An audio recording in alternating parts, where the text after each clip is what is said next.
Yang kelima, kecerdasan spasial atau ruang visual. Menurut para ahli, Iskandar, kecerdasan spasial memuat kemampuan seseorang untuk memahami secara lebih mendalam hubungan antara objek dan ruang. Menurut Agus Effendi, kecerdasan spasial adalah kemampuan untuk memberikan gambar-gambaran dan imaji-imaji serta kemampuan dalam mentransformasikan dunia visual, termasuk di dalam kemampuan-kemampuan menghasilkan imaji mental dan menciptakan representasi grafis 3 dimensi serta mencipta ulang dunia.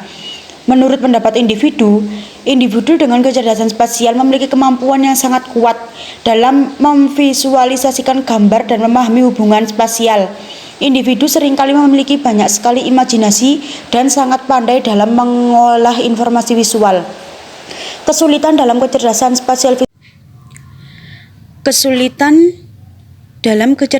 spasial ruang visual yakni penerapan media pembelajaran visual dalam membangun motivasi belajar siswa di sekolah.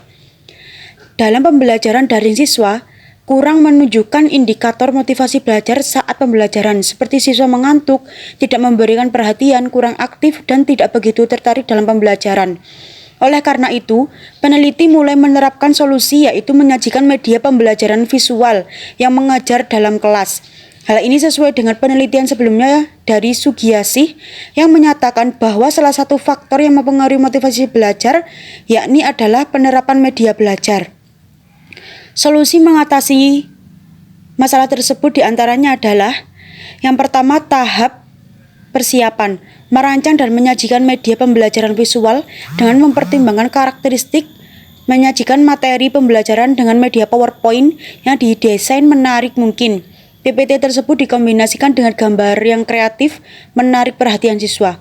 Tahap kedua yakni tahap penggunaan, menggunakan fitur share screen sehingga gambar PPT dapat terlihat pada layar siswa. Yang ketiga, tahapan evaluasi. Pada tahap ini, guru melakukan tanya jawab dengan siswa berupa pemberian kuis dan tanya jawab sesuai dengan topik yang dibahas. Pada tahapan keempat, yang dilakukan adalah pemberian aktivitas tambahan yang dapat memperkuat pemahaman siswa untuk mengenai topik yang dibahas. Yang keenam, kecerdasan interpersonal. Menurut para ahli, Iskandar, kecerdasan interpersonal menunjukkan kemampuan seseorang untuk peka terhadap perasaan orang lain. Menurut Wulandari, kecerdasan interpersonal adalah keahlian seseorang agar sadar akan apa yang dirasakan oleh orang yang berada di sekitar kita. Sedangkan menurut Paul Suparno, adalah kemampuan untuk mengerti dan menjadi peka terhadap perasaan, intensi, motivasi, watak, dan temperamen orang lain. Menurut pendapat individu, dengan kecerdasan interpersonal memiliki kemampuan yang sangat baik dalam berinteraksi maupun dalam berkomunikasi dengan orang lain. Biasanya mereka sangat peka terhadap perasaan orang lain. Orang-orang yang memiliki kecerdasan interpersonal yang kuat biasanya memiliki kemampuan dalam bekerja sama dengan orang lain dan mungkin memiliki kemampuan yang baik dalam mengelola hubungan dengan orang lain. Kesulitan dalam kecerdasan interpersonal yakni analisis hubungan empati siswa dengan empati belajar. Adapun penyebab kurangnya empati dan motivasi siswa dalam belajar yakni kurangnya motivasi dari keluarga, teman terdekat, dan lingkungan sekitar yang memotivasi siswa untuk giat belajar di rumah.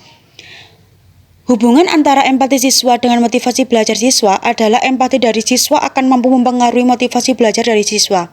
Dampak hubungan empati siswa dengan motivasi belajar terhadap pembelajaran adalah siswa lebih termotivasi belajar dikarenakan belajar dan pembelajaran adalah motivasi dikarenakan dengan dukungan dari keluarga dan guru.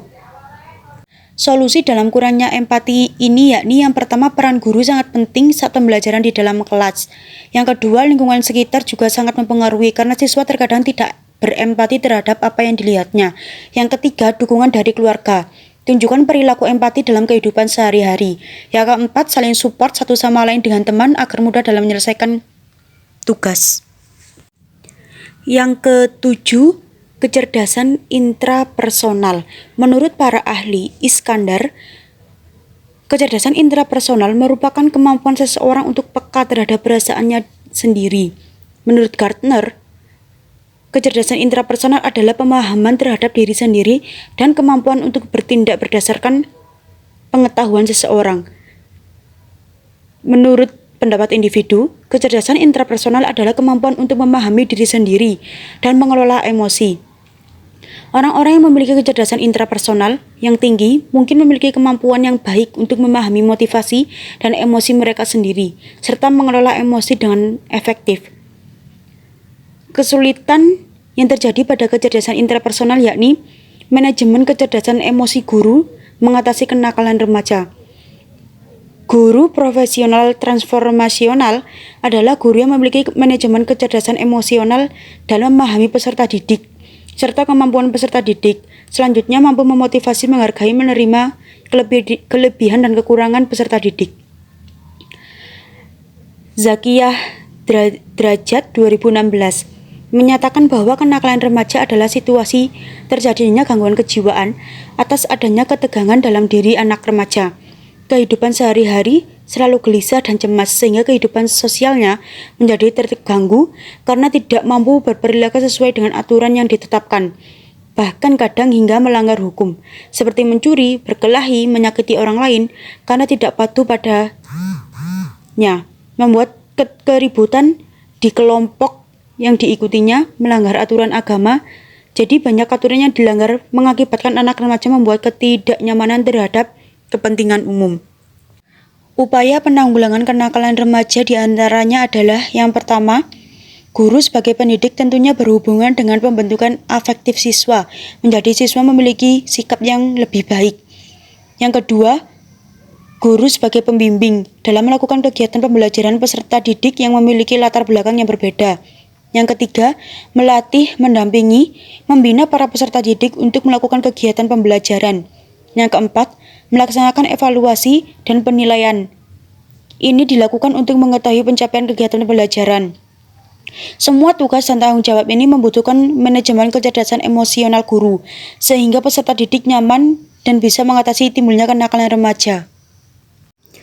Yang kedelapan, kecerdasan naturalis. Menurut para ahli, Iskandar, kecerdasan naturalis merupakan kemampuan seseorang guru maupun siswa untuk peka terhadap lingkungan alam. Menurut Gardner, kecerdasan naturalis memiliki keahlian dalam pengenalan dan pengklasifikasian spesies di lingkungan sekitar. Kecerdasan ini mencakup kepekaan terhadap fenomena alam dan membedakan objek tak hidup. Menurut pendapat individu dengan kecerdasan naturalis memiliki kecintaan pada alam dan lingkungan. Orang yang memiliki kecerdasan naturalis sering tertarik pada alam dan memiliki kepekaan terhadap perubahan yang terjadi di dalamnya, mampu memahami dan mengklasifikasikan objek dalam lingkungan alam. Kesulitan yang terjadi pada kecerdasan naturalis yakni pemanfaatan lingkungan berbasis alam sebagai sumber belajar. Menurut Sunu 2001, lingkungan belajar berbasis alam merupakan suatu kesatuan ruang dan keadaan, benda dan makhluk hidup, termasuk manusia dan perilakunya, yang mempengaruhi keberlangsungan kehidupan dan kesejahteraan manusia, serta makhluk hidup lainnya. Lingkungan belajar berbasis alam dapat dikatakan sebagai suatu faktor yang selalu berkaitan dengan makhluk hidup di sekitarnya.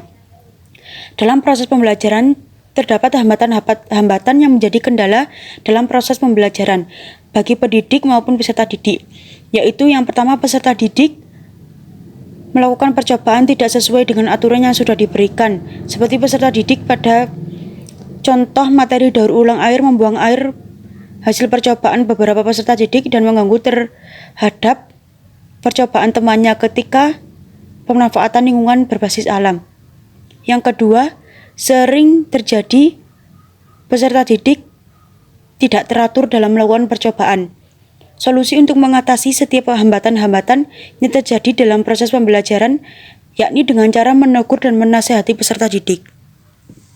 Sekian pembahasan dari saya. Terima kasih.